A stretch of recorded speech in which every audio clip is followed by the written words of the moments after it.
ઉનાળાની ગરમીમાં ગરમ વસ્તુ ખાવાનું મન થતું નથી, પણ ઠંડી ઠંડી વસ્તુ ખાવાનું કે પીવાનું મન જરૂર થાય છે। તો આજે હું જેસ્ટી રેસિપીસમાં એવી જ એક શાનદાર રેસિપી લઈને આવી છું જે શરીરને અંદરથી ઠંડક આપે છે, કેમ કે ફોદીનાની તાસીર પણ ઠંડી હોય છે અને ખડી સાકરની તાસીર પણ ઠંડી હોય છે। આ બંનેથી બનેલું આ સિરપ જો એકવાર બનાવીને રાખી દેશો તો આખો ઉનાળો આરામથી પી શકશો અને ખાસ વાત, આ સિરપ મહિનાઓ સુધી ખરાબ પણ નથી થતું। તો ફોદીનાનું સિરપ બનાવવા માટે 2 મોટા પુડિયા ફોદીનાના પાન લેશું, જેને મેં ધોઈને સારી રીતે ડ્રાય કરી લીધા છે।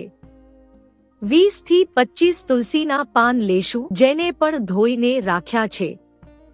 1 નાનો ટુકડો આદુનો લેશું।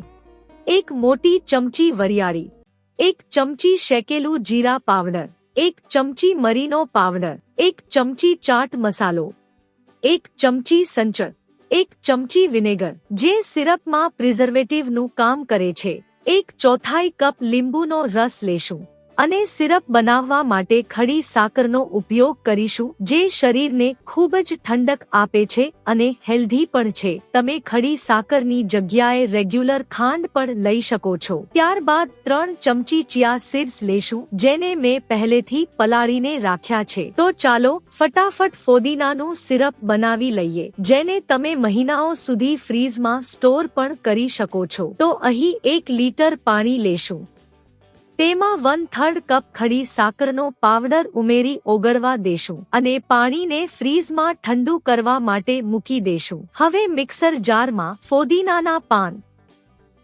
તુલસીના પાન, આદુનો ટુકડો, વરિયાળી અને હાફ કપ એકદમ ઠંડુ પાણી ઉમેરીને પેસ્ટ બનાવી લેશું। તમે પાણીની જગ્યાએ બરફના ટુકડા પણ નાખી શકો છો, જેનાથી પેસ્ટનો કલર એકદમ સરસ લીલો આવે। તો ફોદીનાની પેસ્ટ તૈયાર છે। તો કડાઈમાં ચારણી મૂકી તેમાં આ પેસ્ટ નાખી ગાળી લેશું અને ચમચીથી થોડું દબાવી આખો રસ બહાર નીકાળી લેશું।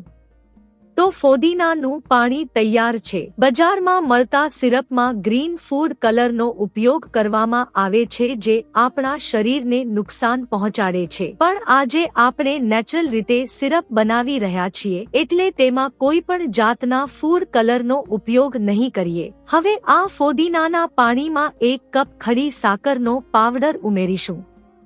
ત્યારબાદ શેકેલું જીરું પાવડર, મરી પાવડર, ચાટ મસાલો, સંચળ નાખી હલાવી લેશું। પછી તેમાં વિનેગર ઉમેરીને ફરીથી મિક્સ કરી લેશું।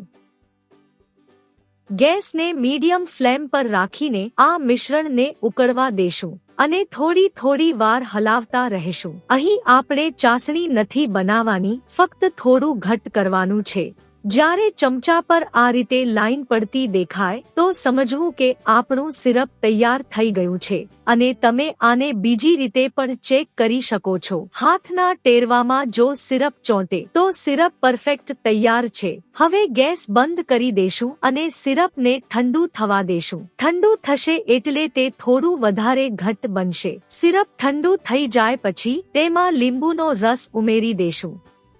આ સિરપને તમે જારમાં ભરી મહિનાઓ સુધી સ્ટોર કરી શકો છો। હવે જે પાણી તપેલીમાં ઠંડુ કરવા મૂક્યું હતું તે બહાર કાઢી લેશું। ગ્લાસમાં થોડા આઈસ ક્યુબ્સ નાખીશું, તેમાં ફોદીનાનું સિરપ ઉમેરીશું, 2 ચમચી ચિયા સીડ્સ નાખીશું અને ઉપરથી ખડી સાકરવાળું ઠંડુ પાણી ઉમેરીશું। તેમાં લીંબુની સ્લાઇસ નાખી હલાવી લેશું અને ઉપરથી લીંબુની સ્લાઇસથી ગાર્નિશ કરી સર્વ કરીશું। તો તૈયાર છે નેચરલ રીતે ઘરમાં બનાવેલું, શરીરને ઠંડક પહોંચાડે એવું ફોદીનાનું શરબત। એકવાર આ રેસિપીને જરૂર ટ્રાય કરજો। તમે જ્યારે પણ મન થાય ત્યારે આ શરબતને આરામથી પી શકો છો।